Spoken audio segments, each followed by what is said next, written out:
Welcome to the Codeplay Culture podcast, where we discuss tech, gaming, health, and the world around us.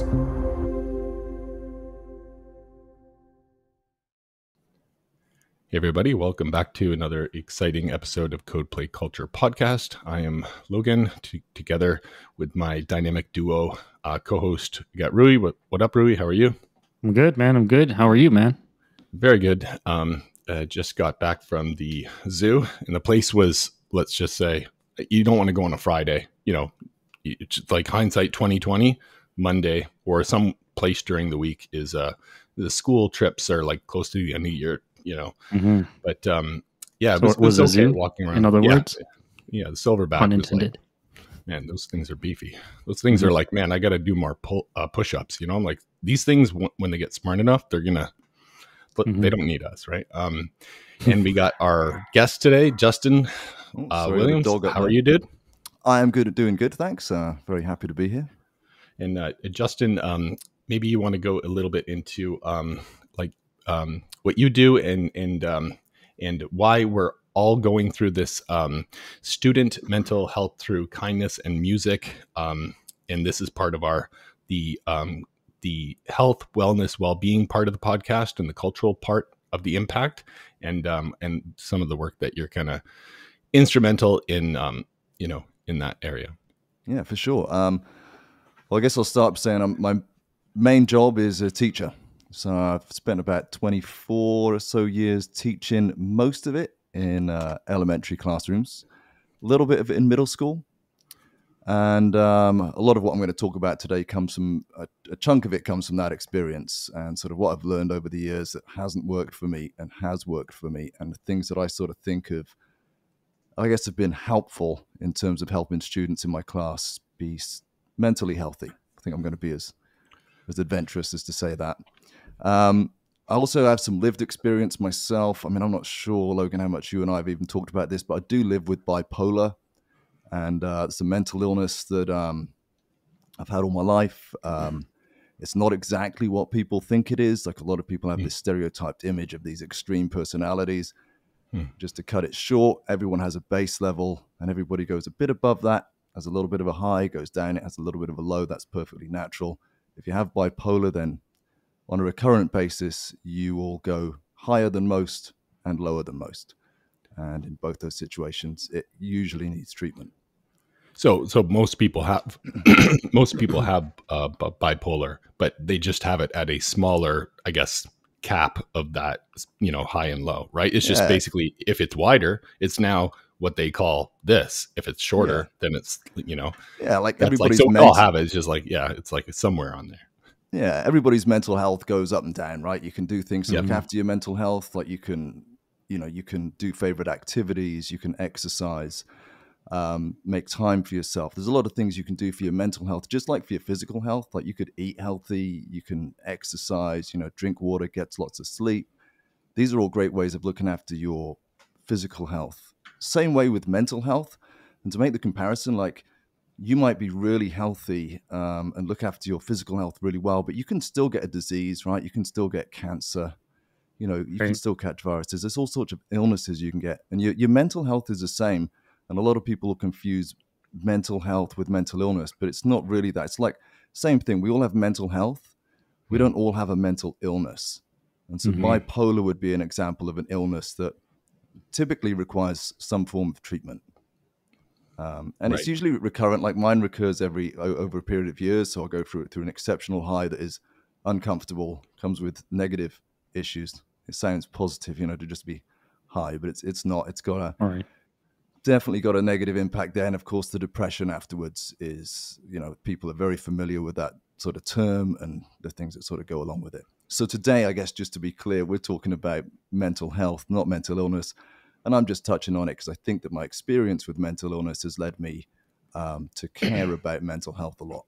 Yeah. So were you one of those kind of contextual people that went through this hardship, realized that, okay, I need to figure out a way out of this? Once you figured out that, this is how I solved it, I need to help other people because I don't want anyone to feel that way. Like, what was your kind of like, journey out, or still hovering or dipping in and out of that?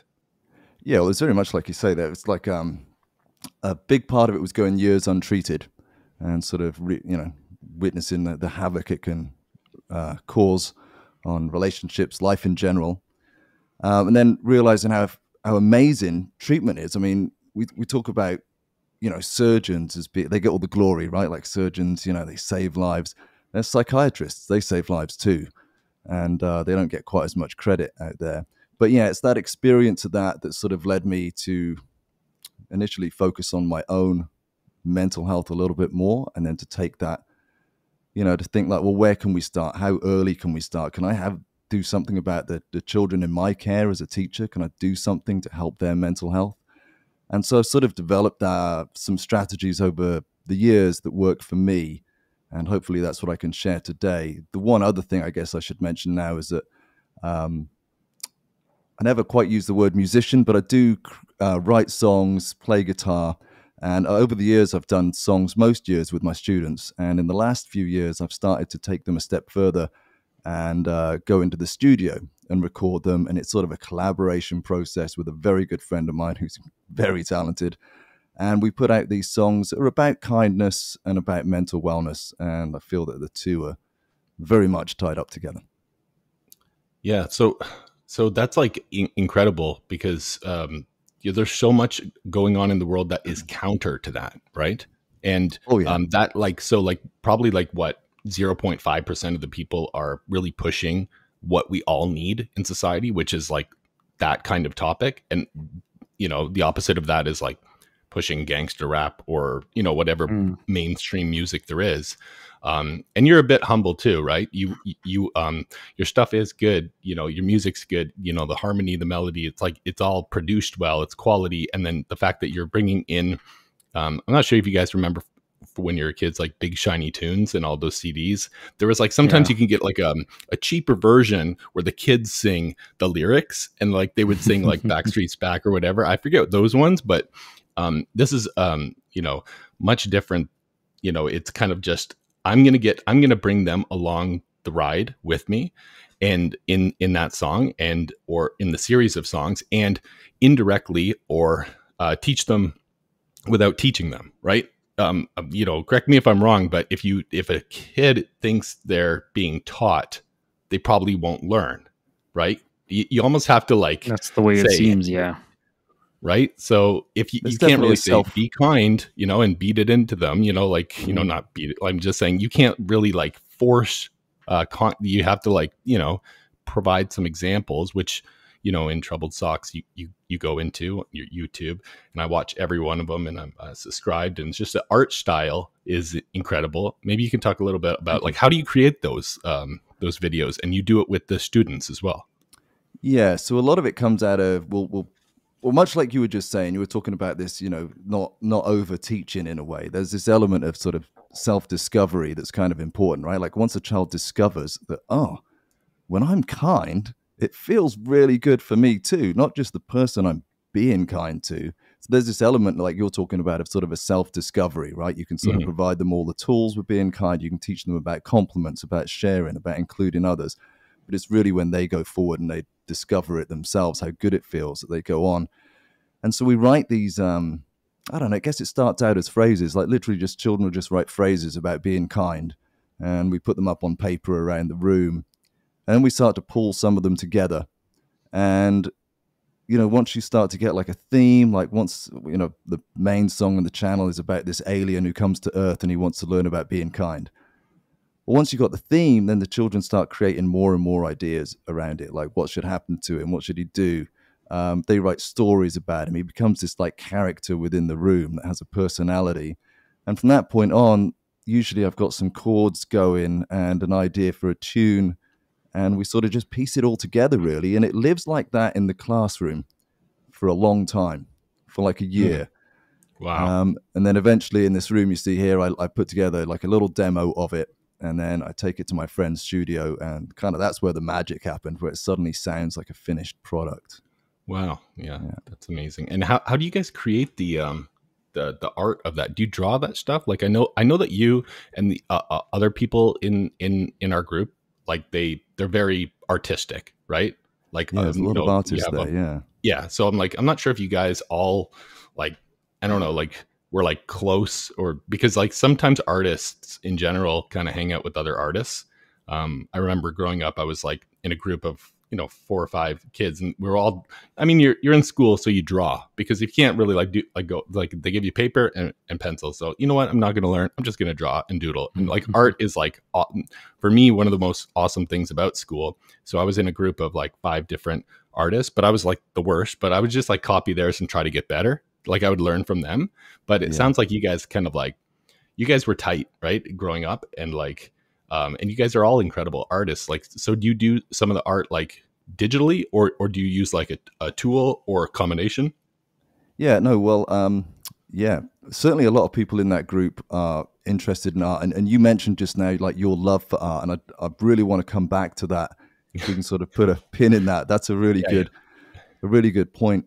But yeah, although I didn't grow up with those guys, we've sort of discovered through skateboarding that we have these commonalities, these things in common, and art is one. I do most of my art on an iPad, digitally, just with the Apple Pencil, and put it together like that. And then I use Final Cut Pro to put it back into a video and sync everything and animate it. Yeah, cool. Yeah. So So, and some of these are teaching they're different. They're teaching different lessons, right? About, sharing, and about like, sticking up for friends, and about, how kindness feels good, as opposed to, you never really like, if you cut some guy off in a road and like you yell at each other or whatever, you never like walking home like, yeah, I had a great day, and for some reason, like the human mind tends to, there could be 100 amazing things that happen that day. If there's 2 that were bad, you're going to like ruminate on those. Right.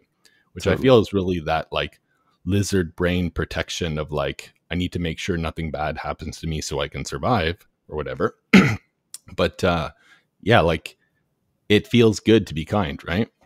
It does. Well, and then it's sort of, maybe I can take that into this whole concept of like what I found for me helps make a sort of healthy classroom, because a big part of that is the kindness piece. But it starts with me for taking the pressure off.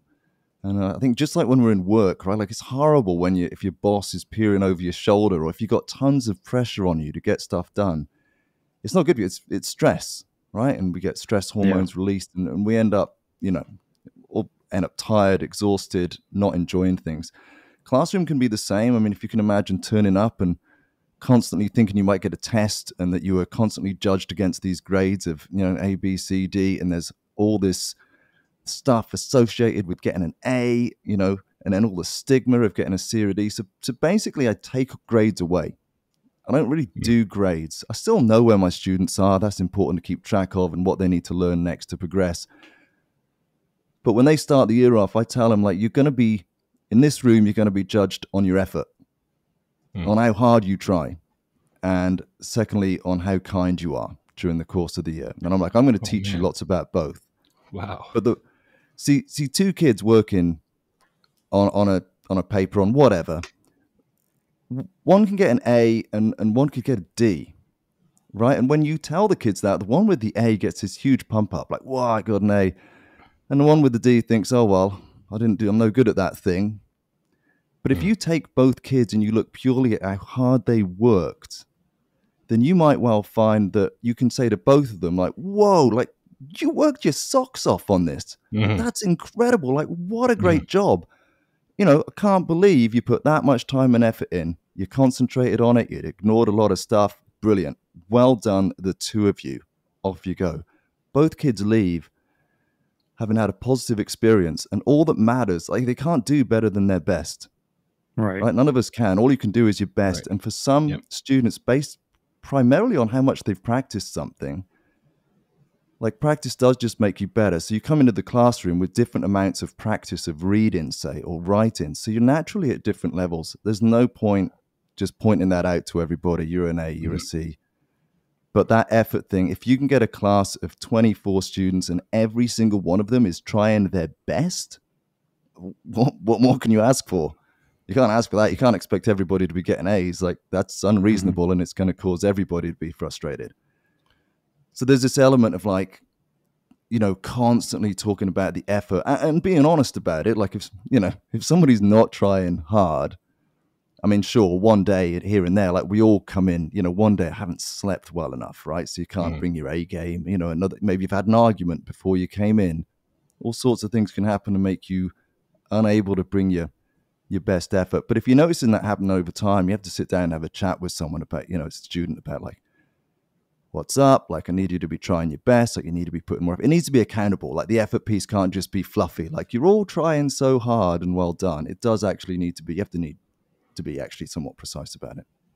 Yeah, the whole effort thing, where you grade based on the grading, the measuring someone based on the level of effort towards kindness, or the level of effort regardless. Like I remember the first time in school I realized I loved school was I had a grade 6 teacher that said, you're not putting enough effort in, or something like that. And then I was like, well, maybe I'll just do it, and I'll just be super proud of everything I do. Like, it was some kind of weird, like, mental duping, political manipulation, or whatever it was. But it really, if it wasn't for that grade 6 teacher, I probably wouldn't have like cared so much about trying. Right. And I feel like, I can't remember when it was, going through it, like if that was it, but I just remember, okay, I'm going to really try. I'm going to like, and then it's like, like a certain, like Rui and I, like, I'm not sure if you play games, but sometimes like when you walk around like an area in the back of like some big building, and then there's like a piece of cheese, right? You're like, oh, the game rewards you for exploration, right? So like basically I put in all this effort with this grade 6 teacher, and then I was like, here, I love this. I'm so proud of it. Look how good this is, right? And it was like A's since with him, and then 7, and like it changes teacher to teacher, and but I just remember he rewarded me from that to actually try, and then the effort I put in was like, yeah, it's like it should be all grading that way. Like I was like, say the 2 things that school doesn't teach is kindness, right? And also how to make money, because they essentially teach long division, and I'm like Rui and I are both like computer science engineers, right? Like we program, right? And I don't even know how to do long division, right? Like I don't, like I just nor do you need to. Yeah, like, exactly, that really. kind of stuff. But I'm like, man, it's like it really completes the school system in my head. Like what you're doing on that side, like you kind of have to make money because of capitalism, but then at the other hand, like none of that matters. The only thing that matters is love, compassion, kindness, and your social impact for others and encouragement. Yeah, it's a big part of it, isn't it? And I mean, going back to that classroom, if you can alleviate that pressure of marks, and everybody's going to have more fun. Which, when you're dealing with 7 and 8 year olds, or even adults, like, isn't that the main thing, that we're all turning up? And if we can be enjoying what we're doing during the day, that's going to make a massive difference to our lives. And definitely, I think we can all agree, to our mental health, right? Like, yeah.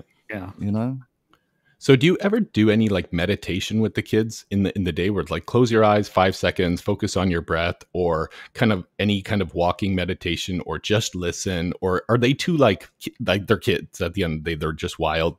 Or like, what are your thoughts on mental health meditation? Well, those things are like, definitely they have a place. Like I think they're great, and depending on the class I've got, I'll do those things more with some than others. But yeah, they're definitely very good. We talk about having the right energy level for certain things. Like if you go out and you're about to play gym, you need to be able to find ways of bringing your energy level up, right? Of regulating that. Like if you're feeling a bit sleepy, like how are you going to snap out of it? We'll come up with strategies for that, but also with strategies like you just described, like a breathing strategy is good for when you come in from gym class and you're about to walk through a hallway where other classes are going on and things, and you've got to just bring that down.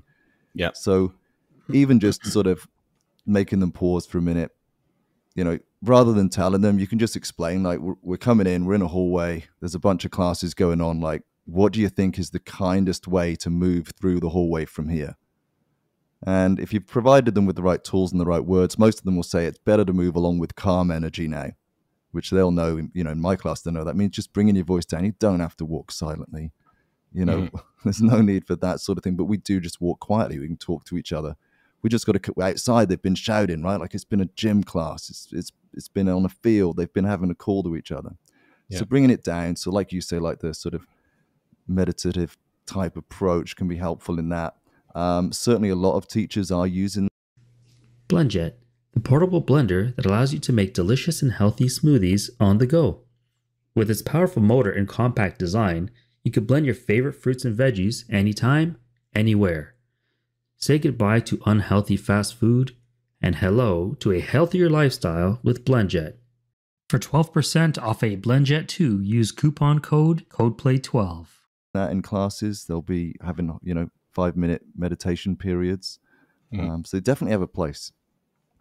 Megan and I went to a school barbecue the other day. They're all having this around this time of like, okay, I don't know what to do with the kids, but let's just, we're all excited to get the frig out of here and just like enjoy summer, like from everyone, including the parents. Like I want my kids home. So they're having the time of their lives, until they bug me to the point where I'm like, let's put them in camp. And like, you know what I mean? Like there is a kind of like, okay, well, let's have fun, but let's also, but, we're just sitting there outside enjoying, I think ice cream truck, it pulled up to the back of the school and like kids are playing out there basketball. I'm like, it's so loud. It's so loud in the school, so loud in the classrooms. There's got to be like a auditory decibel level that is harmful, right? Like, I'm like, how is this not harmful on the ears? And I said to Megan, I was like, you know what? Like, I first knew of like the peace that I could get from harmful high decibels when I had like Bose noise canceling, not the buds that I have, Justin, but the ones that go like these ones, right? And I would just flick it on when I was in a Milton Sports Center swimming pool, like because it's loud in the swimming pool, right? And I'd flick it on, and I'd be like, oh my god, it's peace. So I mean, like, what's your experience with that? Like, is the school?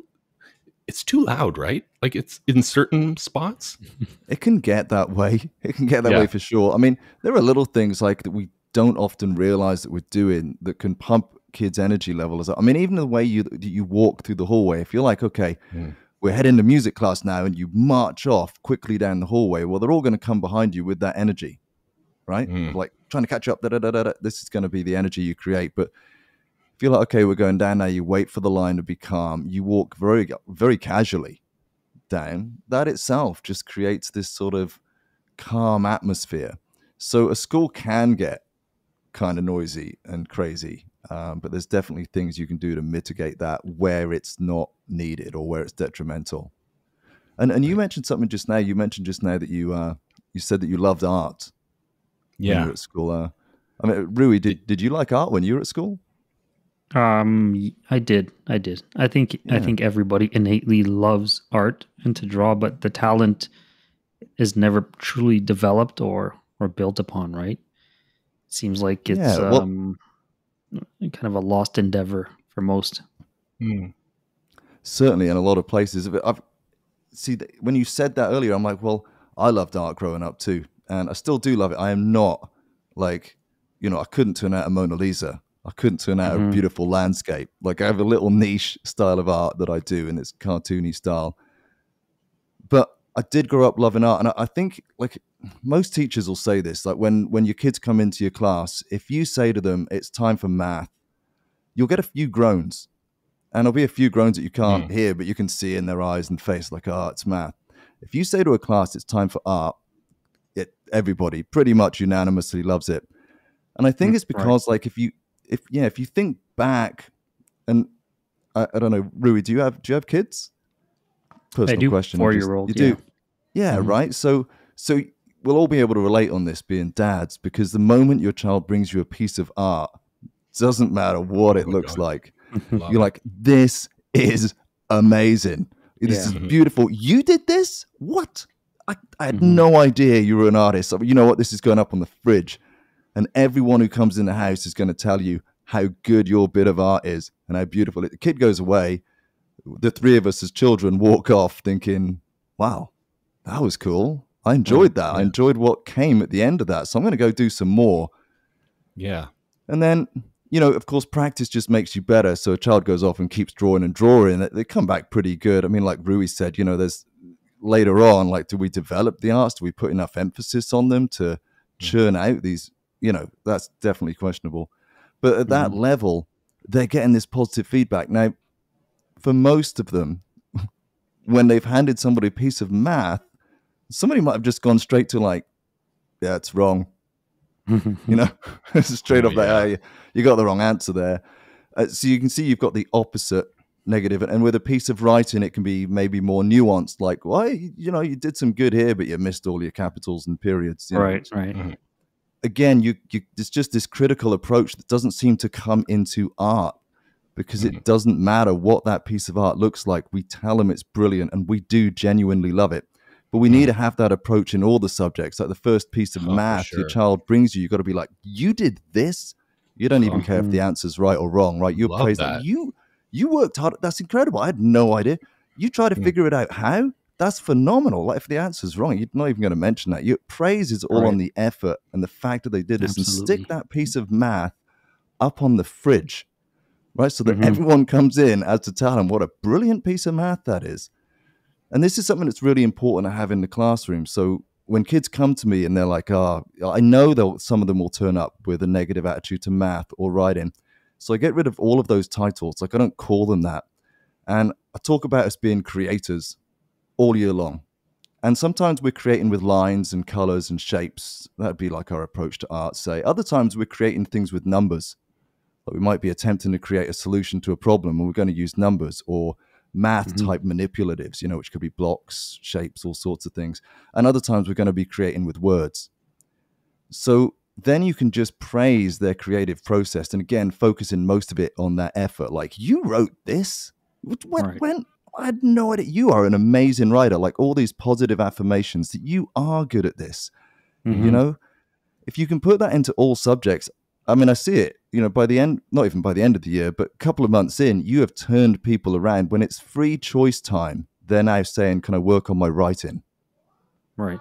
And that's a big turnaround when they're starting to say that. Whereas everyone normally in free time would be like, can I do some drawing? Can I do, and I really think its roots are in those initial reactions. Wow. So it starts from the level of effort that you put in from drawing. And then because of the encouragement that you get, hey, if I'm not going to get encouraged from my effort in drawing, why would I put in any effort into anything I don't like? Because I'm not getting the base level of encouragement that I need from art. And it starts from art and then just spreads like a flower from there because of the encouragement. That is amazing. Like that is exactly what happened in I had teachers that would make fun of my art in grade 5 and grade 6. Like it was encouragement for effort, and that's kind of turned it all around. Like, what were you drawing? I was drawing like a lot of like, Mortal Kombat, like blood dripping, fatality. I remember one day this teacher in grade 5, he was like very deep voice. Like I feel like he could like, crush a wall just by winking at it. I don't know if he like bench pressed students or something, but he was like, you can draw gore after school. I just remember that. Like I'd like like the moments you remember in your life, right? Or you can draw fatality after. But like as adults, we nice stuff. Yeah, we tend to focus or not identify the positives in situations, right? We always tend to pick out the negatives because human beings would gravitate towards negative. It seems to be something that's in us, but we don't see the positives of situations where we should be looking strictly at the positives first, kind of building on those and kind of putting the negatives at the back, like behind, right? At the positives at the 100%. forefront. And negatives follow if you need to point them out. But positives should be pointed out and built on as a baseline. Yeah. And I think you're right. Like we are perpetual fault finders, right? Like our instinct is for some reason to look at the negatives, and we have to make a conscious decision to turn that around. Like I didn't come into teaching like this. Like this is all things I've discovered and felt along the way. But we've got to get out of that. Praise the effort. We can't ask kids to do any more than their best. And in order to do their best, they've got to feel encouraged. They've got to feel, not a pressured environment, an environment where they're free to take risks and chances, and an environment that's full of choice. Like your teacher there telling you, you can't draw this, that's for home. Like, no, like art should be free choice. And nowadays we've got so many avenues and so much technology that can be used. Like, like Father's Day's coming up. So you want to create a card for Father's Day? Like, what are some ways you could find a really good card? Like, okay, I could go online and I could look for YouTube videos. Yeah, I could Google it. I could ask a friend. I could create something from my own imagination. I know that my dad likes soccer, so I could make a ball, all these things, rather than saying we're all going to make this one Father's Day card, and that's it. You've got to have this free choice. Same with writing, like you can teach students about adventurous words, or even like, punctuation, capitals, periods. But when they go off to practice it, write whatever you want. Write a story about what you want. Tell me about your weekend. Anything.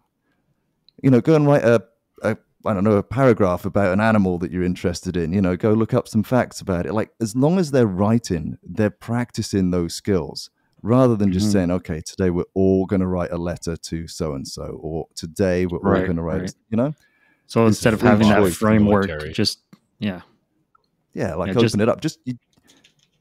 I'm sorry, go ahead. I was just going to say, you're just trying to make it more fun, right? You're just trying to make it as much fun as you can while you're in here.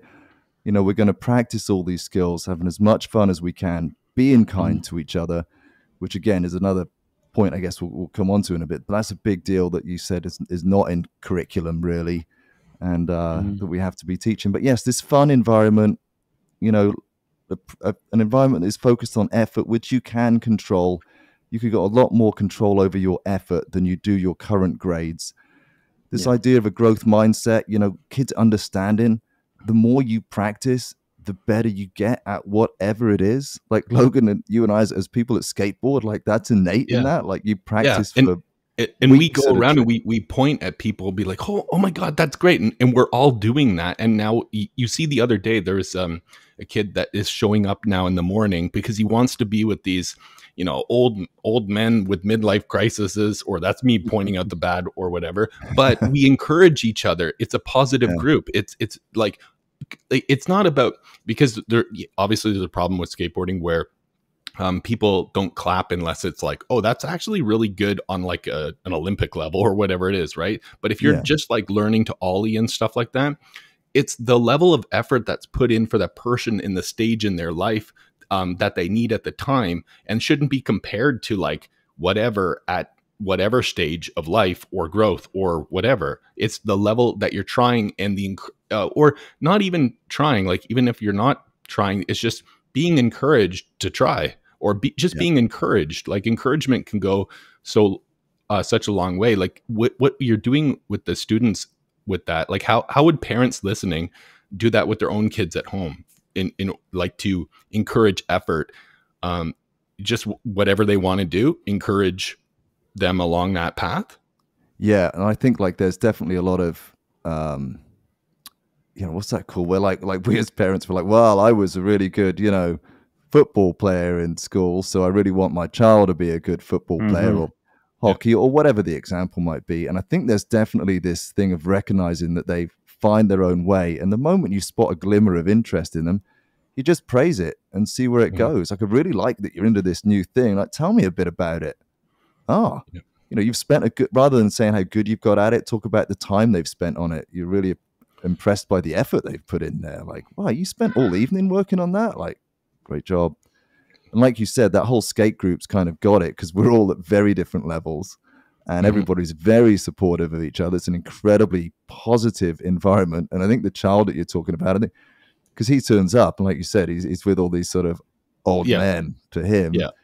But he loves it. It's a good environment to be in. And I believe his mum even said the other weekend how much she likes him coming out with us, because we provide this safe space, which has been created with no rules or anything. It's just what happens when you put a bunch of kind people together. You get that environment, which is why we go back now to the roots, where you've got to teach those kids how to be kind. You've got to learn it early on. And along with, like I said, along with effort, kindness is the next thing that, gets taught level with it. Not that one's above the other, but, teaching kids at a very early age, sort of, what a compliment looks like, or even just asking them, instead of telling them to be quiet, if you sit at the front and you say, okay, well, I'm here and I'm about to read a book to you. What's the kindest thing you can do right now?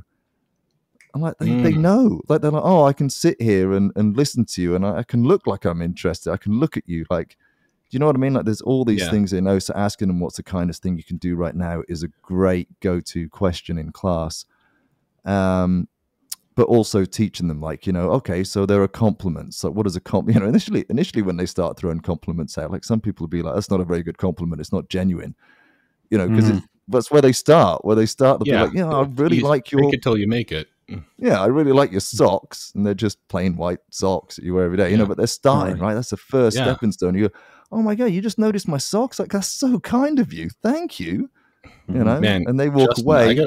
I got to see your socks, man. The way that you say socks is like so good. It was like, there's got to be something up with socks. Yeah, like, did you buy like socks.com? Because I'm like, man, like, yeah, it starts with something simple. Like, man, you got really sweet socks. And then they're like, me? Thanks, man. And then it just blooms from there. And then, yeah, these old things, like, and then you look down and they're like, there's holes in them and stuff, and there's like, they'd be like, man, those are rad. Like, thanks, man.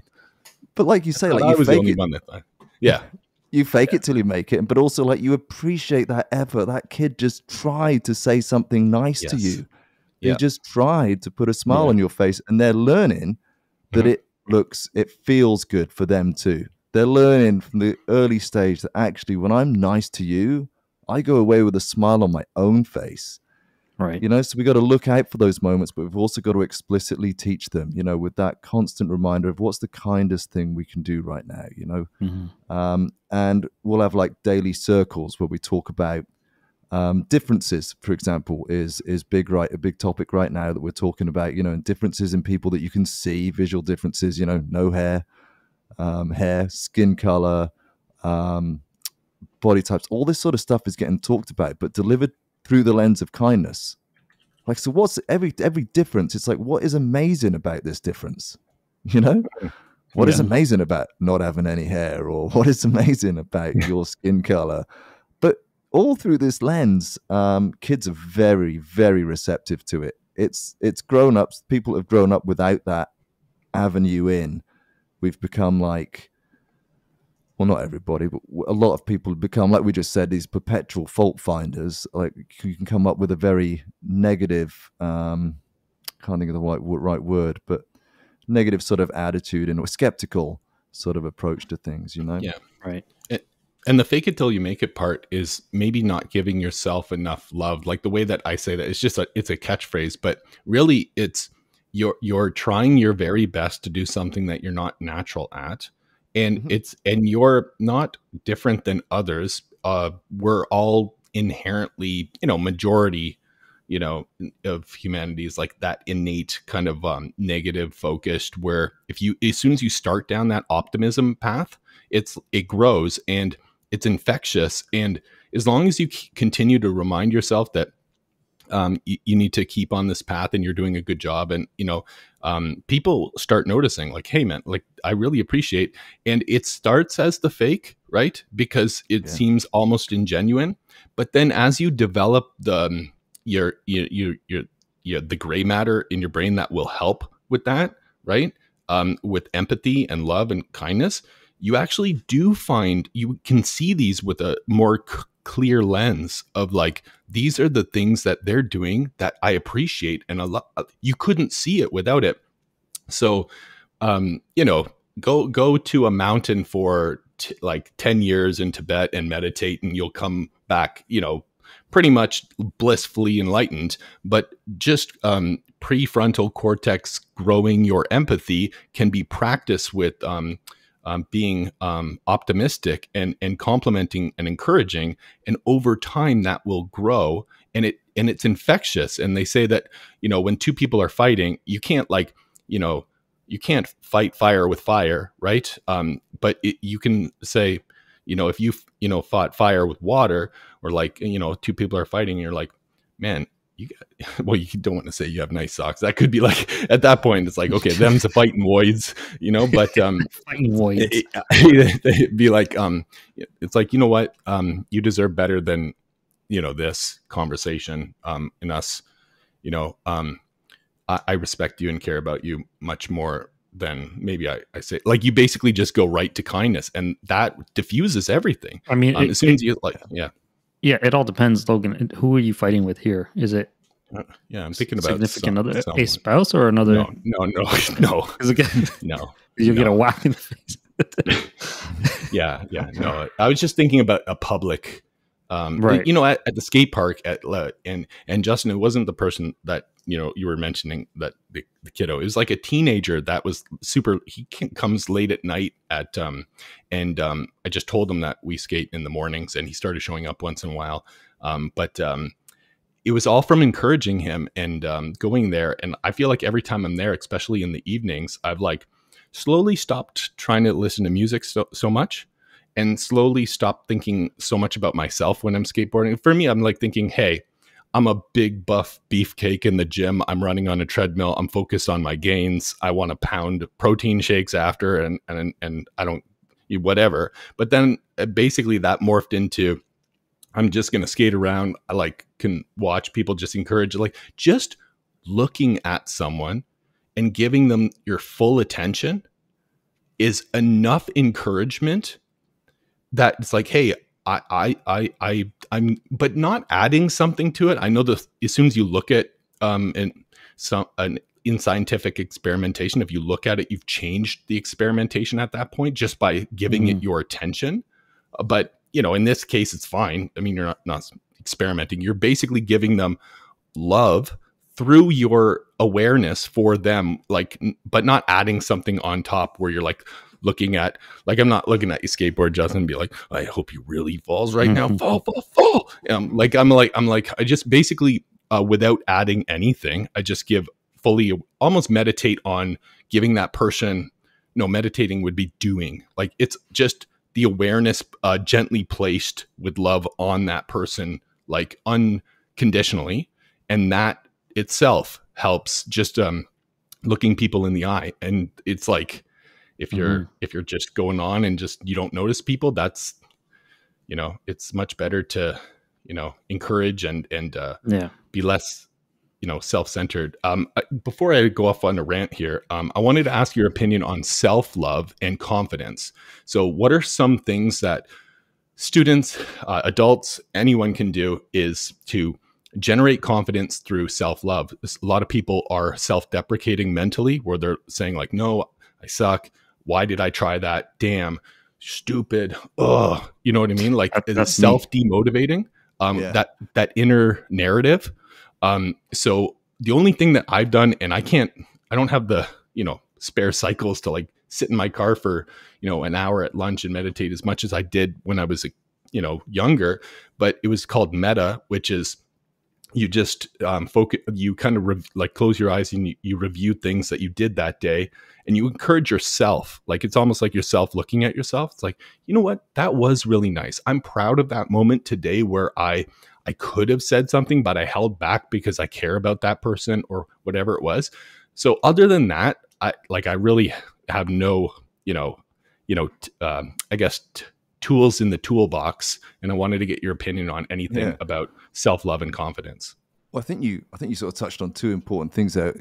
You started out saying about you got to fake it to make it, which in a way is just saying that, you know, anything we start, we're typically not very good at when we first start it, right? If we are, it's because we've had practice in something similar.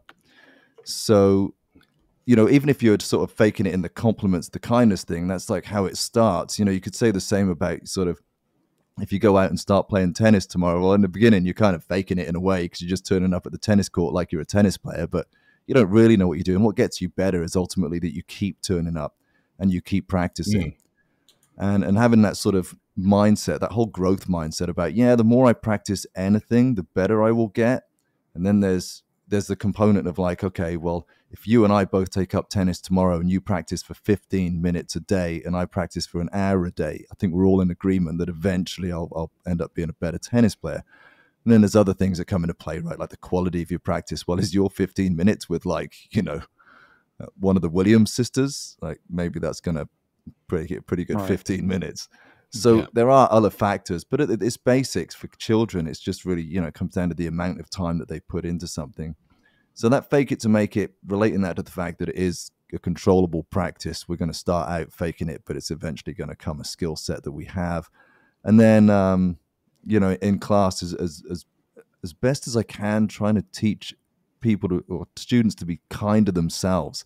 Like, they're really good at complimenting each other, but we'll also have times where we'll go round and those that are comfortable enough, will say something about ourselves that we like. And we'll try to end the week with a question like that, like, what is something that you like about yourself? And like this week we're doing, I think I mentioned, but visible and invisible differences. So students at the end of the week, we're talking about what is a difference, either one that we can see in you or one that we can't see in you, that you really like about yourself. And 8-year-old children, they're amazing. I mean, they'll sit there and they'll say things like, oh, I really like, that I have a faith, I have a religion, I really like that. And, 2 children later, like, someone will say the same thing. They're completely different religions, quite possibly. Do you know what I mean? But there's no angst. There's no separation among them. There's actually a commonality. Like, oh, you said you like your faith, and I said I like my faith. We have that in common. Not looking at the negative at that age, not looking at the differences. And maybe we are sort of perpetual fault finders, and maybe we are, often adults slightly cynical, maybe because we didn't have this as we were growing up, maybe because we didn't have this teaching, we weren't able to set those habits in early on. Instead, it was always people pointing things out that were wrong with your writing, or the 4 math questions that weren't right, as opposed to the 10 that were. Like, maybe we were sort of trained at an early age. I mean, who knows? I mean, this is beyond my skill set to say. I was definitely, I remember being in the gym and climbing a rope, and there were kids couldn't make it to the top, and teachers, the phys ed teacher would basically tell them that, Bob can make it to the top. Why can't you make it to the top? And I'm sure it doesn't feel good, right? But yeah, I guess back in the day, they used to hit kids with rulers, right? Like, I mean, it's come a long way. Not in my time, but the gym teachers I remember are just like, all right, we're going to talk about dirty stuff, and then you guys are going to hit the weights. And if you can't get that rope burn, like, it's a little kind of like, but I would say, like, I didn't learn I didn't have the much. I don't want to pigeonhole anyone, but yeah, the education system or humanity has come such a far way, right? Oh, and yeah. you're, at the forefront of that part for education. Like, so if you were like superintendent over, let's say, a series of schools, like, and you were able to, not push down seems like a hierarchical old style of saying it, but if you're able to encourage people to have those same benefits, the widespreadness of that, what we all need to have bestowed in our kids that isn't inherently innate, like by birth, is such a huge opportunity. So you're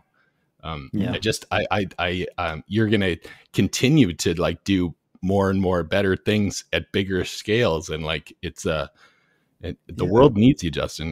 The world needs to clone Justins, right? So if you have a series of machines that you can patent over the weekend with I should probably point out that although it's me you've got sitting here in front of you, the good news is that there are loads of teachers out there teaching like this now. Nice. This is like a growing community of educators that are all at different levels of this, myself included. Like, I hope that in 5 years' time from now, I'll be better at this than I am right now, that there'll be more things I've discovered in my program and I'm getting better at. But yeah, there are lots of people out there doing this sort of thing now. And the kindness lens in particular, there's so much for that, like educators that you can follow on Instagram and, various other social media platforms that are doing like a great job of making that their focus. Because a lot of people will say like, oh yeah, no, I do teach about kindness in my class. But the real question is, but do you teach about it every day? Do you use the word kind like 20, 30 times a day in one way or another? Like, how do we be kind that right? That was really kind what you just did. It's got to be like a central part of your program. The most important thing we can do as educators is turn out good human beings. Absolutely. Right? It's got to be the priority. Absolutely. And so you have to have this like part where it's just an integral part. You're not just throwing it around here and there a couple of times a week. Your kids need to realize that this is everything. Everything we do is through this lens of kindness. Even like when you go to work, like, oh, I've asked you to do this, come up with a creative piece of writing. Like, what's the kindest thing you can do right now? Oh, well, kindest thing I can do right now is try my best for the next 20 minutes. Mm-hmm. Right? Like the two suddenly go hand in hand, the trying your best piece, the being kind. And also explaining to kids that when you're being kind, like a lot of this, Logan, you sort of talked about earlier, where like even like the little skate group, like people are actively kind, and children need to realize that. Like they'll sometimes, like an example might be children playing outside, and somebody's walking around at recess on their own, and you're not sure if they want to be on their own or if they would actually like to be in a group, but they're not quite brave enough or not feeling confident enough to come up and ask. So a lot of people might be like, well, being kind is not excluding someone. So I didn't exclude that person because I didn't tell them they can't come and play. Mm-hmm. But kids need to learn, well, and adults too sometimes, but need to learn that, yeah, but being kind is the active part. You have to actively be kind. You have to look around for people like that. And then you have to go and ask them. And they might be like, oh, God, thanks for asking. Actually, I'm just hanging out on my own. I just need some downtime. Or, even little kids are learning to self-regulate when they're exhausted from the busyness of something. They will often walk around with a friend, at recess for some downtime. But being actively kind, like, okay, you weren't unkind. You didn't exclude anybody. Were you kind this week? Is there anyone sitting here in front of me that at recess you went and asked someone to come and play with you? Initially 3 hands go up. You keep asking that question often enough. Eventually a lot of hands start going up because they're like, okay, and it's a habit. It's like you'll fake it to make it. Like it's just a habit. If you get into the habit of going out there and looking for people that are left out, or, on their own, or other situations like that, looking around the classroom for somebody who's looking a bit confused and looks like they could do with a bit of help on their work. Like the classroom has to be a collaborative place. Yeah. Like, it can't be like you have to do everything on your own. Like you cultivate this caring environment where, look out for someone who looks like they're struggling. And if I haven't spotted as the teacher, like you go help them. Like all of this, but this active kindness bit, the power of it being a choice, is a big deal for me. I think kids are naturally kind. I think that they're born with it. They just need that encouragement, unlike adults who lose that as they get older, right? Because we become cynical and that vanishes. But kids, they're naturally like that. They just need that push. Right. And then we need to like maintain it for as long as we can, because I don't know what's going on in high schools. I don't know how much of this. I get the impression, not as much. Like I said, I get the impression that this is a sort of wave that is starting to come through elementary schools for sure. But what happens to these guys when they go to secondary school? Like, is this going to be nurtured? I mean, it has to be. It should be. It should be nurtured all the way through, so that we're finally, when you leave school, you're leaving as this person who is educated in being as kind as you can out there, and trying your best in all that you do. Right. A decent human being. Benefit to society. Human being. Right. Like, and you think about it, like, who do you like to work with? Well, you like to work with nice, kind people that help make your day pleasant and fun.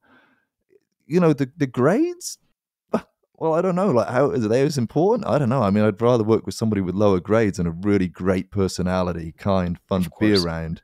Makes me feel good. I can't wait to invite get you over here for like I'm not sure if you got plans tonight, Justin, but we'd love Rui's heading over. But if you want to come by for a drink or whatever, but I know it's short notice, but I'd love to show you this thing that's on my. Actually, I'll probably show you now. Back up, but my dad, before he passed, he like framed this thing for me, and it's some artwork. Not sure if you can see that. So. Like basically just a couple different things, right? And then what he did was he framed the marks of the teacher, like, and the criticism, right? And then some of the stuff is like it's the very very heavily critiquing the art. And then I remember my dad was like, yeah, that teacher grading that was pretty harsh. Like, those look great, right? And I remember, like, my dad was a big proponent of encouragement. Like, without my mom, like, pushing me to, like, be more, regimented and work hard, and without my dad giving me the big heart that I have today. Like he was just all love and almost like blinded by love. Like, you know, like that's all that mattered. And my mom was like, work because of that. I'm like, none of that mattered. But it's like grading art is like, it's like at the end of the day, it's just easy. Like, are you proud of it? Like, or actually saying that is like, it's so difficult to like not hurt. So all you have to do is continue to try until you like get to the point. Like, I know Rui, we talked about how like, you know, you wake up in the morning and if you can just get to bed and then not hurt anyone is basically impossible, because you'll say something or something. Like, it's all about minimizing harm. But then even if you add, I mean, like, even if you weren't kind to anyone, if you just went around minimizing harm, that is so kind on its own and completely underrated that you chose not to do that. You chose not to say that thing, or you chose to include someone. I was at the skate park a couple nights ago, and you know what I've started doing with inclusion, like you're talking about, Justin, is not a lot of people play games of skate with me because, you know, I don't miss a lot of, you know, flat tricks, right? I'm like, I don't miss. An understatement. Yeah, well, I get why that they won't invite the pool shark to play pool with them in a competition. That's like, or whatever. I'm consistent. I'm consistent at the tricks I can do. That's your strength right there. Yeah. Yeah. And then basically, so I was playing a game of skate with this one person. There was only like a couple like people at the park. And I was like, I invited the other two, and the way that I asked them kind of mimicked how my son asks, like on a very kind of like, young level. And I basically go up to these teenagers, like 19, like 20, like maybe, 21. I'm like, hey, would you like to play a game of skate with me? And I say it like in a kid's voice, like almost like this is my true, like, I couldn't say it there, but it was like a true, genuine, like, the way that you would say that, something like that. Right. And yeah, it was like, yeah, I'll play. Like, and it's like, it's like and then they realized, they're like, oh crap. They're like, I'm going to lose though. It's like, well, it's about, and I said, it's about just trying things new. And like, because I don't really step outside of my comfort zone unless I'm put into a position where I have to. And that's why I love playing that, because I can't do certain things. So I'm like, I got to get other people to do it. But yeah, it's like, we're all big kids, right? And if you can go up to another big kid and say, like, you know what, I would love to this weekend, like go up to a random adult and say, hey, would you like to be friends with me? Like I think that is in our soul, and bringing that love out is like, is like, if we were taught this kindness that you're teaching to the kids inherently over generations, that's probably how adults would communicate with each other once we get this negative, lizard brain, fight or flight out, No, I'd love to think so. I'd love to think that's where it ends up with, just as much, because, you do sometimes, like, you avoid, people avoid eye contact walking by each other a lot. Yeah. Right. People have often had negative experiences of walking by people and something unpleasant happening. And we want to try to reduce that as much as we can. And definitely, there are some, hardships that, we haven't touched on, but definitely there are, like a tough question, which I don't even really know the answer to, but people ask me a lot, like, what's the kindest thing to do when someone's being incredibly unkind to you? And then there is an element where you have to be kind to yourself in that situation, and you have to be confident but remove yourself from it. But there's all these different strategies and nuances where it does get complex. But I think because we're sort of talking at it through a lens of, actively teaching kindness, actively creating a space in which people can have fun and try their best. And just, I guess the umbrella over that is that all of these things go under the umbrella of mental health. Like, they're good for all of our minds. It's much more fun being a teacher in that situation.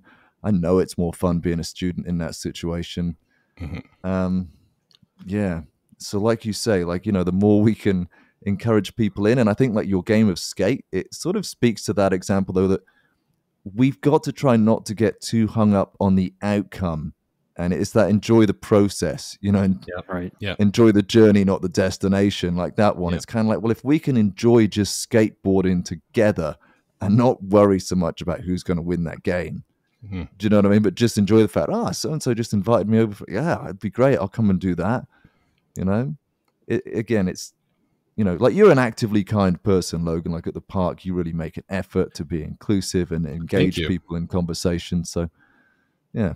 Thank you. I went through this where if I stop, it just all goes back to default. And if I'm not actively practicing kindness, compassion, and caring, if you're not completely thinking about it all the time, like you talked about, does it all have to be like the other teacher? Does it all have to be kind all the time?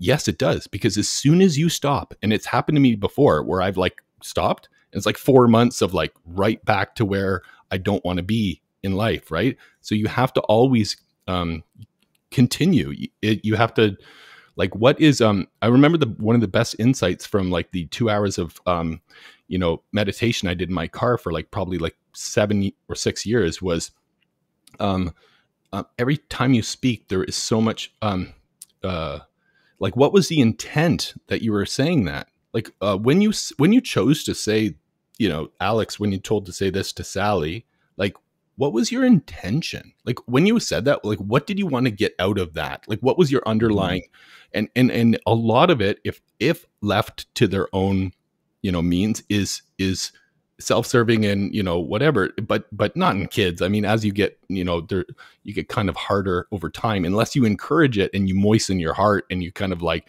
you get less rigid and you get more, lucid. You have to just know, like, what is my intent of saying that? It's like, my intent here is awful. I need to stop this immediately. And having that ability, like, why am I doing this? To get that, or to make them feel like that? No, I'm not even going to say that at all. It's just being aware of your intention, Oh yeah, it's a habit, right? Like two students fighting over, I want to sit there and I want to sit there, and they both got to the chair at the same time. And that's another thing about the sort of taking the pressure off in the classroom, is having that option where you can sit anywhere that you want, having lots of range. You can sit in a group over here, or if you're having trouble focusing, there's some individual seats over there. If you want to sit with a friend, there's paired seats over there. But two students who get to the chair at the same time, and a little pushing and shoving, like each one wants the seat. And if you just stop them and say, what's the kindest thing to do right now, it will, I guarantee most of the time, it will flip-flop into you have the seat. No, you have the seat. No, you have the seat. Like, it just takes you to stop and ask yourself. Like, we get caught up, but if you actually stop and say, what's the kindest way to get through this next little 30-second decision or whatever, usually they actually know. Yeah, what's the kindest thing that we do here? It's like, that's a great mantra, right? It could be a next tattoo. Yes, I gotta get, like, I know that you have a sleeve, and Megan's like, oh, you've lost weight, so when are you gonna get all tatted up so you can get, like, I'm like, yeah, let's do it. What do you want me to get first? I'm like, because I wanted to, like, do it once I got to the ideal, body weight or, muscular mass of, like, whatever, before I tattooed on like a circle, and then it stretches out to be like a hexagon or whatever it is, right? Because you don't want to, like, you want to, like, get to your blank canvas and then paint, not like, paint a flag and then roll it up to, whatever. Analogies are messed up, but I will say that Logan, that was a great analogy. I have no idea. Really? Thank you. Oh, see, you're so amazing.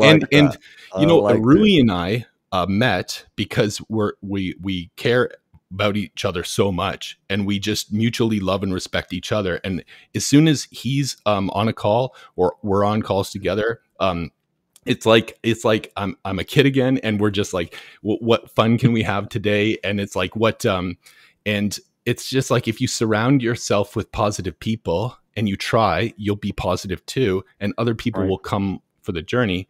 And you're kind of leading that journey in, the education system, and we're leading it in the skate park, and Rui and I, you're leading it in tons of areas, work, home, in religion, everywhere. So Justin, wrapping up here, the Troubled Socks is on all social media platforms. Well, we're on Instagram and we're on YouTube. We do have a website in the making, probably coming out in the fall with a new song as well. And really, the Troubled Socks, to wrap it all up, I mean, is there any better way to learn a message than through a song? I mean, oh, for sure. Especially when you're young. I remember all the songs, that I listened to, lyrics that Oh yeah. songs I listened to in my teens and early teens even, but I can't remember the words sometimes to songs I've written. Right. But early on, they're somehow ingrained. They really have a big impact early on. So if kids can be singing, each and every day all about kindness and listening to songs about kindness, then surely that's got to help with that final sort of stamp on the envelope sort of thing, that final touch. Yeah, let's put it into a song. Awesome. Yeah, like I think Monday, Rui, we'll when we talk to our, our group there, we'll just, instead of giving them the encouragement with words, you and I will do one of those like harmonica duets, and they'll be like, and then at the end of it, they're gonna be like, wow, those guys are great, and I got motivated too, and it was a pretty badass song too. Like it's like, okay, well, and then if you get on Spotify too, let us know, because we'll put that in the description. It would be good to push your kindness out to as many people as possible. I'll put all the links to Justin at Troubled Socks in the description. Thank you very much. We'd love to have you back on. And thanks so much. I really enjoyed that whole hour of talking. It was really good. So thanks very much for having me on. And it's really nice meeting you, Rui. I hope we get to meet in person at some point. Absolutely. All right.